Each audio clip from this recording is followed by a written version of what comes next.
பங்கை ஆற்றியவர்.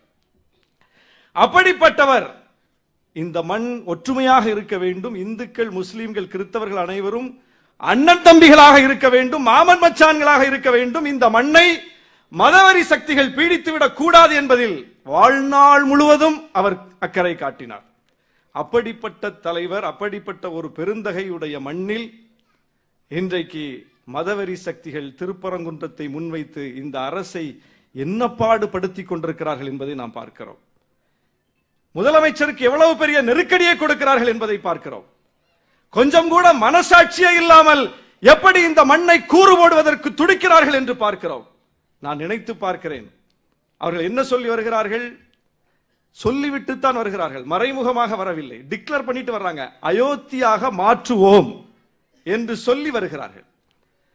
நான் நினைத்து பார்க்கிறேன், 1992 நம்முடைய மாண்புமிகு முதலமைச்சர் உத்தரப்பிரதேசத்திற்கு முதலமைச்சராக இருந்தால் அயோத்தி கூட நடந்திருக்காது, பாபர் மசூதி இடிக்கப்பட்டிருக்காது, பாபர் மசூதி காக்கப்பட்டிருக்கும். இதே வேலையைத்தானே அன்னைக்கு செய்தாங்க. நீதிமன்றத்தில் வாக்குறுதி கொடுத்துட்டு போனாங்க, தொட மாட்டோம் இடிக்க மாட்டோம்னு. நீதிமன்றம் அனுமதித்தது. ஆனால் என்ன நடந்தது? இடித்து விட்டார்கள். அதை முதலமைச்சர் கவனத்தில் வைத்திருக்கிறார்.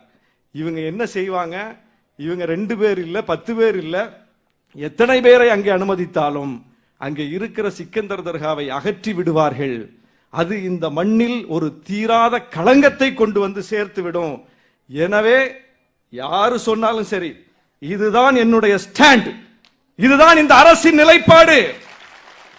இந்து மக்களின் நம்பிக்கையும் காப்பாற்ற வேண்டும். காலம் காலமாக ஏற்றப்பட்டு வந்த இடத்தில் அறநிலைத்துறை அமைச்சர் இருக்கிறார்.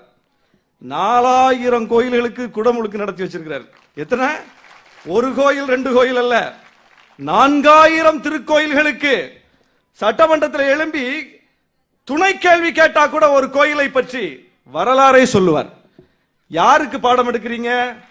சங்கிகள் யாருக்கு பாடம் எடுக்கிறீர்கள் கோயிலை பற்றி? திராவிட இயக்கம் சமயப்படிகளையும் மிக சிறப்பாக செய்து கொண்டிருக்கிறது. இந்து மக்களின் நம்பிக்கைகள் அவ்வளவு சிறப்பாக காக்கப்படுகிறது இந்த ஆட்சியில்.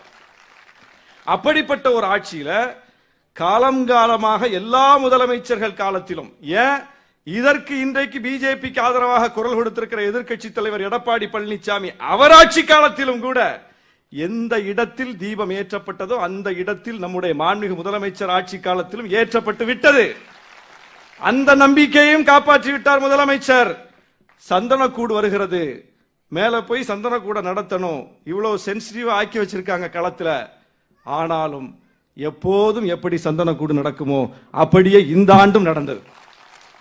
2 நம்பிக்கையும் காப்பாற்றி இருக்கிறார் முதலமைச்சர். இதுதான் பிரச்சனை சங்கிகளுக்கு. அவர்கள் பிரச்சனை செய்ய வேண்டும் என்று நினைக்கிறார்கள், இந்த மண்ணை கலவரக்காடாக மாற்ற வேண்டும் என்று நினைக்கிறார்கள். அதற்கு அனுமதி கொடுக்காமல், கொஞ்சம் கூட இடம் கொடுக்காமல், மக்கள் மன்றத்திலும் நீதிமன்றத்திலும் சட்டமன்றத்திலும் அவர்களை முறியடிக்கிற வல்லமை பெற்ற ஒரு முதலமைச்சரை நாம் பெற்றிருக்கிறோம். அதனால் தான் இந்த மண் காக்கப்பட்டுக் கொண்டிருக்கிறது. இதுதான் இசை முரசு நாகூர் அனிபாவுடைய கனவு. இந்த மண் காக்கப்பட வேண்டும், எல்லோரும் ஒற்றுமையா இருக்கணும், எல்லோருடைய நம்பிக்கையும் காப்பாற்றப்பட வேண்டும். இசை முரசு நாகூர் அனிபா இஸ்லாமிய இறை கீதங்களை பாடியவர். ஆனால் திராவிட இயக்கத்தில் நீதி கட்சியில் பயணித்து, திராவிடர் கழகத்தில் பயணித்து, நம்முடைய ஆசிரியர் அவர்களும் இசை முரசு அவர்களும் 1945 ஒரே மேடையில் பாடி இருக்கிறார்கள். ஆசிரியரை பாட்டு பாடி இருக்கிறார். ஆசிரியர் எழுதி வச்சிருக்காங்க, அந்த வரலாற்று சுவடுகள் இருக்கு. அப்ப எந்த வயசு பாருங்க, ஆசிரியருக்கு அப்போது 13 வயது, இசை முரசுக்கு 20 வயது. எப்பத்திலிருந்து இந்த பயணம் தொடங்கி இருக்கு? இறை ஏற்பு கொள்கை உடையவர் இசை முரசு, இறை மறுப்பு கொள்கை உடையவர் ஆசிரியர். 2 பேரும் இணைந்து பயணித்திருக்கிறார்கள். அண்ணாவும் கலைஞரும் இணைந்து பயணித்திருக்கிறார்கள். அந்த வரலாற்றின் நீட்சிதான். இந்த மண்ணில் இறை நம்பிக்கை இருக்கலாம். அவர்கள் திராவிட இயக்கத்தில் பயணித்து திராவிட இயக்க தலைவர்களாக வரக்கூடிய அளவுக்கு இந்த மண் பக்குவம் பெற்ற மண். அப்படிப்பட்ட மண்ணில் பிரிவினைவாத விதைகளை ஊட்டுகிறார்கள் என்றால் அதை முறியடிக்க வேண்டிய பொறுப்பு நமக்கு இருக்கிறது. அதையெல்லாம் உணர்ந்துதான் இன்றைக்கு மாண்புமிகு முதலமைச்சர் அவர்கள் இவ்வளவு சிறப்பாக இந்த விழாவுக்கு வந்து நம்மை கண்ணியப்படுத்தி இருக்கிறார். இன்றைக்கு புதிதாக சில சக்திகள் வந்திருக்கிறார்கள்.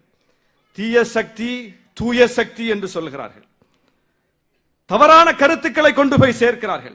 இந்த மக்கள் என்ன அவ்வளவு அறிவு இல்லாத மக்களா? சிந்திக்க தெரியாத மக்களா? இந்த மக்களுக்கு அரசியல் புரிதல் இல்லையா? அரசியல் புரிதல் உள்ள மக்கள் தமிழ்நாட்டு மக்கள். 3 முறை மோடியை இந்தியாவை ஏற்றுக்கொண்ட போதும் ஏற்காத மாநிலம் தமிழ்நாடு, நிராகரித்த மாநிலம் தமிழ்நாடு. ஒவ்வொரு வாக்கையும் ஆய்ந்து அறிந்து பார்த்து பார்த்து போடுகிற மண் தமிழ்நாட்டு மண். அப்படிப்பட்ட மண்ணில் தீய சக்தி, தூய சக்தி. யார் தீய சக்தி? கொண்டாட்டத்தில் இருப்பவன் அல்ல நண்பன்.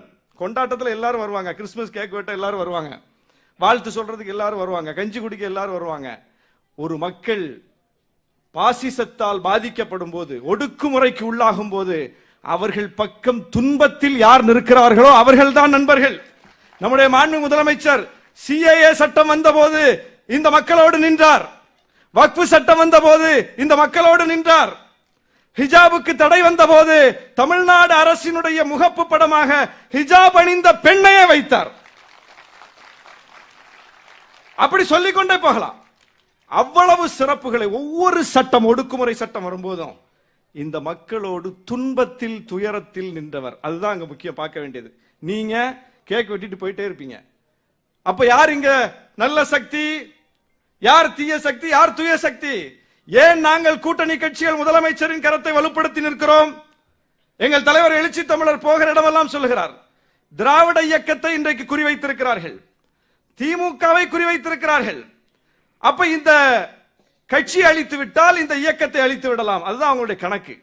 எனவே திமுக ஆட்சிக்கு வர வேண்டியது முக்கியம், மிகப்பெரிய வலிமையோடு ஆட்சிக்கு மீண்டும் வர வேண்டியது முக்கியம். கூட்டணி கட்சிகள் இந்த கருத்தை எல்லாம் புரிந்து கொண்டு களத்தில் நிற்கிறோம், கரத்தை வலுப்படுத்தி நிற்கிறோம்.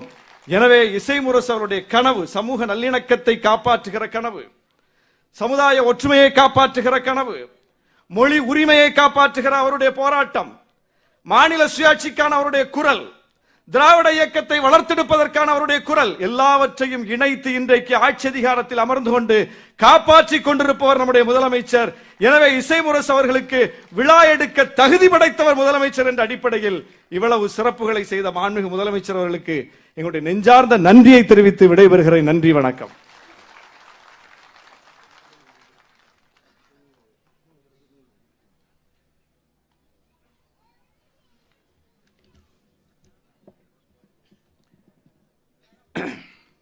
நாகூர்